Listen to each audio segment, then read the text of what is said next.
ಲೋಕಾಯುಕ್ತ 3-4 ದಿನದ ರೈಡ್ ಮಾಡ್ತಾವ್ರೆ. ಏನಕ್ಕೆ ಸುಮ್ಮನೆ ಬಂದಿದ್ದಾರಾ? ಏನಿಲ್ಲ, ಬ್ಯಾಂಕ್ ಸ್ಟೇಟ್ಮೆಂಟ್ ಒಂದು ನಿಮ್ಮ ಕೈಗೆ ಸಿಕ್ಕೋಗ್ಬಿಟ್ರೆ ಇವ್ರು ಹೇಳ್ಕೊಂಡಿರೋದು 100 ಕೋಟಿ 200 ಕೋಟಿ 300 ಕೋಟಿ ವ್ಯವಹಾರ ಇದರಲ್ಲಿ KMF ಅಂತ, ಅದ್ರ 3 ಪಟ್ಟು.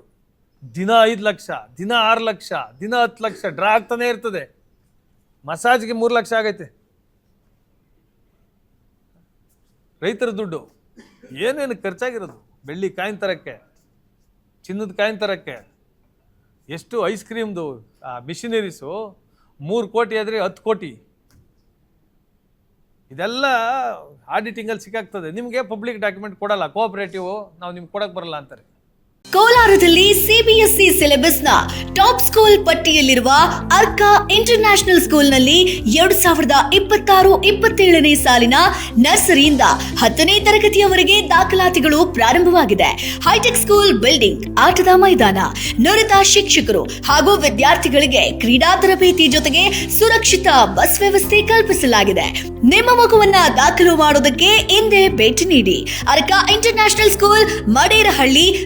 ಏನಿಲ್ಲ, 12 ವರ್ಷದ ಬ್ಯಾಂಕ್ ಸ್ಟೇಟ್ಮೆಂಟ್ ನಿಮ್ಮ ಕೈಗೆ ಸಿಕ್ಕಾಕ್ಬಿಟ್ರೆ ಯಾವ್ಯಾವ ಅಕೌಂಟಿಗೆ ಹೋಗಿದೆ, ಒಂದೊಂದು ಪ್ರೈವೇಟ್ ಇದು ಕಂಪ್ನಿಗಳು ಮಾಡ್ಕೊಂಡವ್ರೆ, ಒಂದು ಬೋಗಸ್ ಕಂಪ್ನಿಗಳು ಮಾಡ್ಕೊಂಡು ಎಲ್ಲ ಇವ್ರ ರಿಲೇಷನ್ಸು ಮಕ್ಕಳು ಇಂಥವು ಇರ್ತವೆ, ಅವ್ರ ಅಕೌಂಟಿಗೆ ಮಾಡಿ ತಿರ್ಗಿ ಅದನ್ನು ಇನ್ನೊಂದಕ್ಕೆ ಹಾಕಿ ಅವೆಲ್ಲ ತಗೊಂಡು ಎತ್ತಿರೋದು.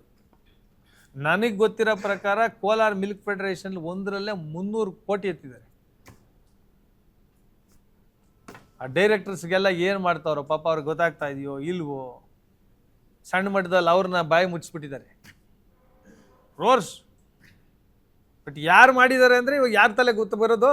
ನನ್ನ ತಲೆ ಬರಲ್ಲ. ಅಧಿಕಾರಿಗಳು, ನಾನು ಸೈನಿಂಗ್ ಅಥಾರಿಟಿ ಇರಲ್ಲ, ನಾನು ಅಭ್ಯರ್ಥಿಗಳ ಅಪೆಂಡ್ರ್, ನನಗೆ ಗೊತ್ತೈತಿ ಇವೆಲ್ಲ ಮಾಡಿದ್ರೆ ಬೆಲೆ ಬರ್ತದೆ ಅಂತ ನನಗೆ ಗೊತ್ತಿರ್ತದೆ. ನಾನು ಅವ್ರ ಕೈಯಲ್ಲಿ ಮಾಡಿಸಿ ನಾನು ಮಜಾ ಮಾಡೋದು, ಯಾವಾಗ ಹಂಗೆ ಆಗೋದು.